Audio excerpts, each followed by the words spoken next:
our first episode, we talked about the benefits of having a life insurance policy, and we really exhausted it. We talked about you as an individual, how you can benefit from a life assurance policy, and also as a community, how it can also be able to benefit if you have a life assurance policy, but also the government benefits. So in case you missed on our first episode, please check it out. It is already there. I will put the link in the description. Make sure you can watch it and see those benefits. And today we are talking about the Somesa Plus Child Education Plan from UAP Old Mutual Life Assurance. We also want to exhaust it and for you to understand it better. All these questions you've been asking us, now today we are going to answer them in this video. My name is Douglas, your partner in insurance and investment. And of course, I'm not alone. I'm with the gentleman. It's good to be here, Douglas. My name is Edmund Tumwesiga, and I'm excited and glad to be here as well. Fantastic. So we want to talk about Somesa Plus Child Education Plan. For starters, what is Somesa Plus? And because there are a lot of products that are on the market, there are a lot of policies, a lot of insurance companies are offering these education plans. But today, as I said, we are talking about the one from UAP Old Mutual Life Assurance, and it's called Somesa Plus Child Education Plan. So this is a consolidated life cover, savings and investment plan, which helps parents or guardians to guarantee the future education of their children. I think for our viewers out there, now you know. If you are a parent, this is your video. If you are a guardian, this is also your video. If you are not any of those, maybe you're aspiring, you can still share this video to anyone. Edmund, how does this Somesa Plus work? Thank you. I like your definition, and it comes out so clearly to our viewers out there that this is a product, an insurance policy that guarantees the education of your child in the future. What this basically means is that whether the parent is alive or has passed on, there's an arrangement that will make it easy for a child to have that school fees in the future. Now, how does it work? Very good question. This particular product has two phases. Yes. Of course, in the mind, there should be a parent and a child.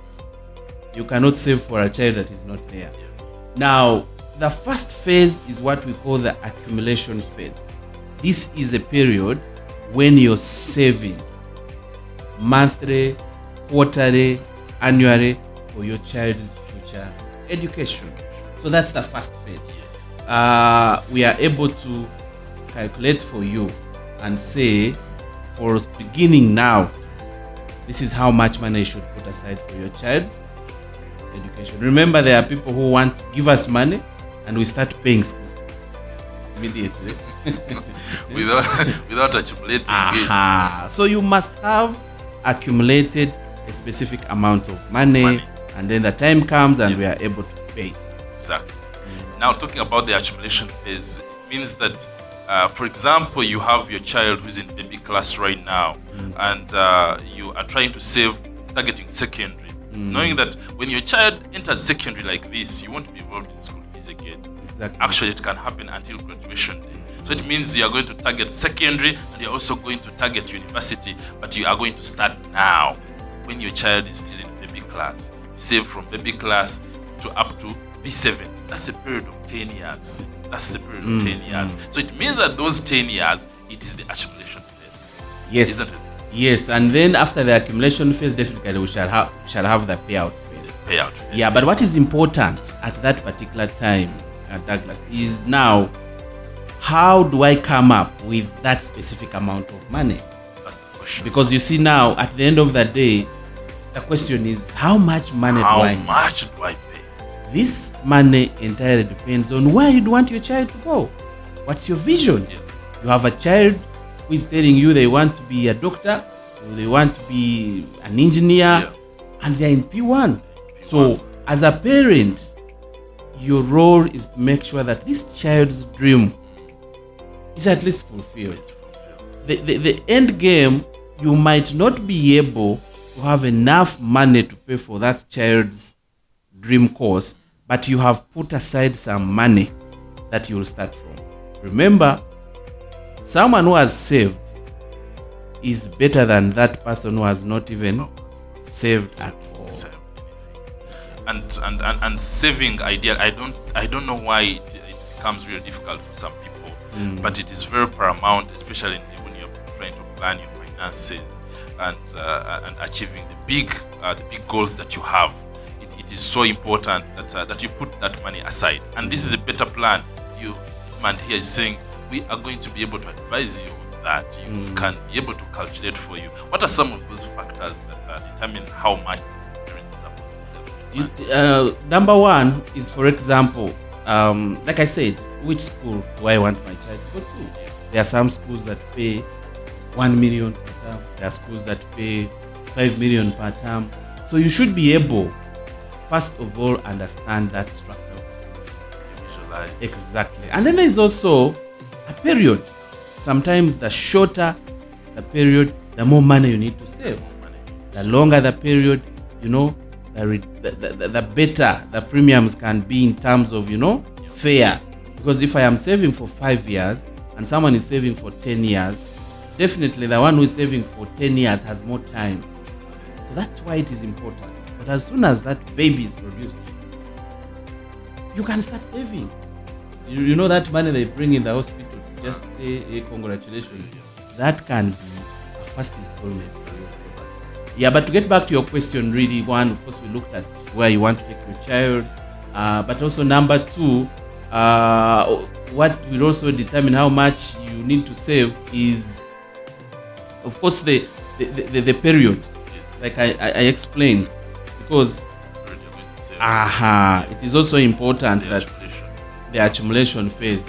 But then also, you also factor in that where your child is right now and how much they are paying right now is not the same amount of money. The school fees keeps on increasing. There's inflation, money keeps losing some value. So you don't plan to save a specific amount of money for 5 years and you don't factor in that inflation. If school fees in a certain school is about 3 million, 5 years from now, Douglas, it cannot still remain that amount. Almost every You remember how much you paid when you were in high school? If I go back now, it's a different story. So it is so important, and when we are setting up also these targets, I think we have to be realistic. Exactly. We have to be realistic because this is a long-term plan. We don't want you to save for 1 year and then you pull out. Remember, we want to see these life policies mature. Exactly. Yes. Yeah. And our idea, our intention here is really to make sure that we cover you 360 degrees. Whether you are in the picture or you are no longer in the picture, your child will still study and finish university. So you don't have to panic, you don't have to worry. And we are going to be looking at the benefits in front there. But Edmund talked about payout phase. So when is that payout phase? When does it come in? That payout phase is definitely when your policy matures. I have been saving for the last 5 years. My policy has matured. And for some, of course, some education insurance plans, you have access to the entire money that you have saved. Yes. You can even go and pay up front. Or so you can choose to pay it in phase. You can choose to access it in phase. It is entirely on you. You get it. So if you are still alive, parent, you are still alive, you can be able to, you can choose, say, give it to me as a lump sum. And by the way, there are parents who change priorities. Maybe a child gets a scholarship. Say, now I was saving for my child, has gotten a scholarship, so that money, give it to me, I go in Chukuba, I do business, I buy a farm, I do what. At maturity, you can decide anything. It is not going to be tied to your to school fees. No, priorities can always change. They can always change. As I said earlier, a child can get a scholarship. So what is going to happen to you? That money is there, you can use it. But the whole point, Douglas, here is because one of the reasons why we buy these life insurance policies, apart from having a peace of mind, is also if I am not there in the future, I have a child who is still going to school, and 3 months down the road, I pass on. Because you see, whoever is left behind with these children, they should find it so easy to pay school fees for your child. I really like that. And that comes in onto the benefit that we have in that policy, Exactly. which is the child income benefit. I really like that. You can't find it anywhere, by the way, everywhere, but the child income benefit, which is a 12% of the sum assured. So if you had targeted around, say, can use an example, say around 100 million in a period of 10 years, that's about 12%, it's about 12 million. And that 12 million is going to be paid to the school or even to the next of kin or to the family every year. 12 million is something. You can take a child to school. So it means that maybe roughly a term they're paying around 4 million. Yes. Around 4 million. Yeah, there are 3 terms in a year. That can be some good money. So that child income benefit comes in and it is going to push this child from where you had left them until now the policy, the payout phase lapses. Exactly. That is what we call maturity, in other words. Perfect. Yes. And you talk about the benefits of this particular product. That's one of them. Yeah. You've explained it so well. I like it when you know that even when I pass on, someone will come in and continue paying school fees where I left this child. And then there's also what we call the basic benefit. I have saved, I have not died, my policy will mature. It's happened. And what we are doing is that we have a product that gives you what we call a guaranteed benefit. It actually means that from the word go, you'll get to know how much money you receive. An additional bonus on what you had saved. So that is number 2 of the benefits of this. I really like that. It is this is something that gives you security, knowing that you have a fallback position. You know, if anything is to happen, really, you are not alone in this thing. Yeah. Perfect. And then there is also what we call a waiver of premium. In the event that I am disabled, I am not able to work and pay my premium, the policy should not stop from there. Yeah. You're getting it. There is a continuity of my policy.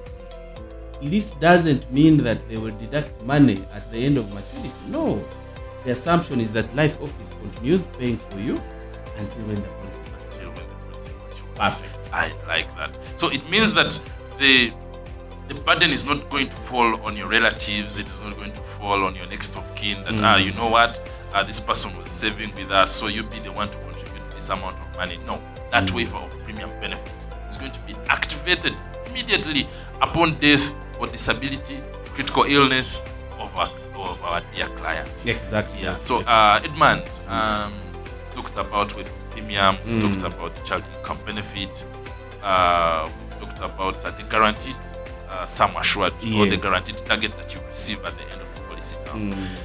What are the benefits? Yeah, we also, of course, when a parent passes on, we also would like to, come and comfort the family. Yes. We pay a 10% of your sum assured. 10%, which of is a the life sum cover. Life cover. It comes in form of a check, and Yes. then we are with you. Wow. We are with you proud. Wow. So that Wow. is paid, Yeah. and it is a contribution, and all these benefits are also part of the product. And what our viewers need to understand is that these benefits will not reduce on your target, your money that you have targeted all the time.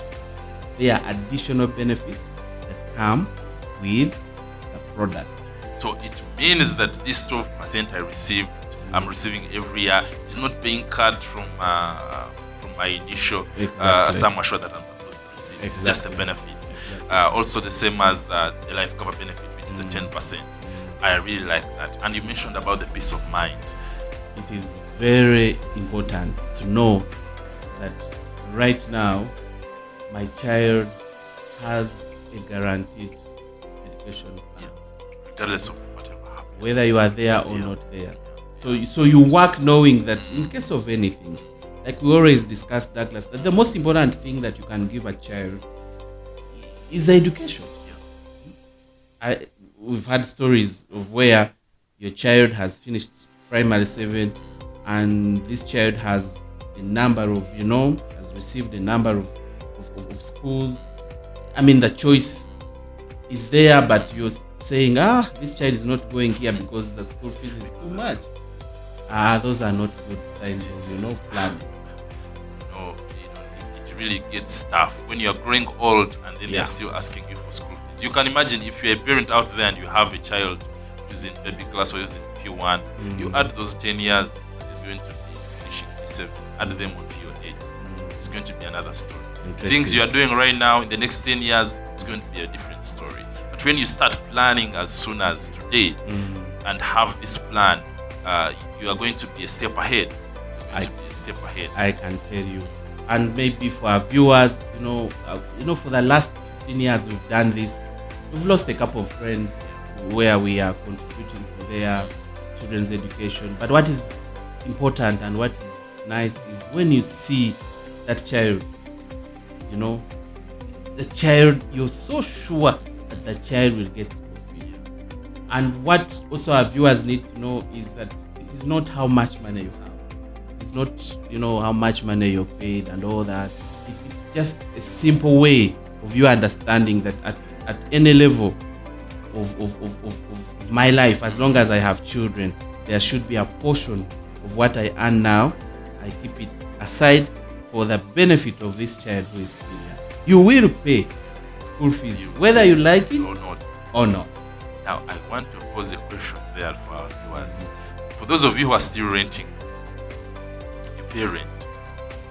But do you go back to your landlord and ask them for that rent when you get an issue, when you get a problem? I don't think so. So, if you can treat saving that way and know that I've put this money, I've saved it for my child's education, I'm not going to touch it until my child reaches this level, and you have that discipline in you, not having the fear, what if I fail? Some of those issues, by the way, that you are fearing are already insured. We talked about critical illnesses, we talked about disability, total permanent disability, even death. Yeah, you get it. And this is a long-term relationship whereby you come in and we are always there to make sure that we are with you on this financial journey, on protecting you and protecting the ones that you love. So, Edmund, who is eligible to take up this policy?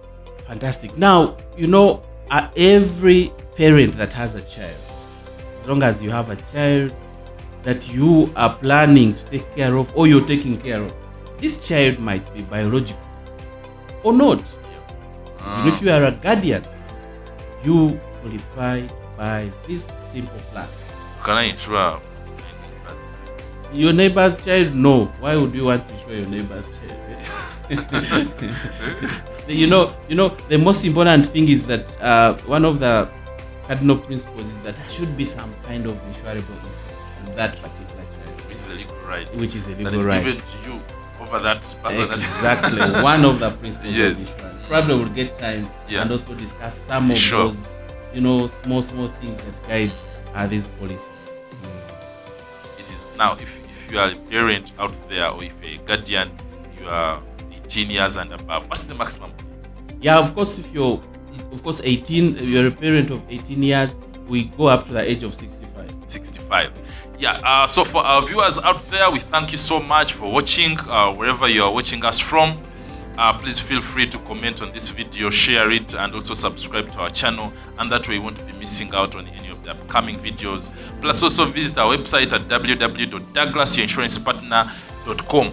Edmund, what are your final remarks on this policy? What advice can you give parents out there? Okay, thank you, Douglas. I think it's good that our viewers out there need to know that we can get in touch, and then we can be able to sit down and calculate for you something that you can put aside for you. We can personalize it. Exactly. We do a quotation, we discuss, and then you'll be able to see that it is possible to save. You don't need to wait for the time when they have increased your salary to start saving for your children. Start now. You might not have enough money, but as long as you put aside something, it will accumulate over time. So get in touch. All my social handles are on Edmund Kumesiga. We'll be able to reach out and give you that guidance. Fantastic. So we want to thank you, and we can't wait for those of you now who are interested in more investment and also planning for retirement. I think, Edmund, that should be our next topic, talking about retirement. So please stay tuned in, subscribe, click that notifications button, and we'll be updating you on any upcoming. Thank you and see you.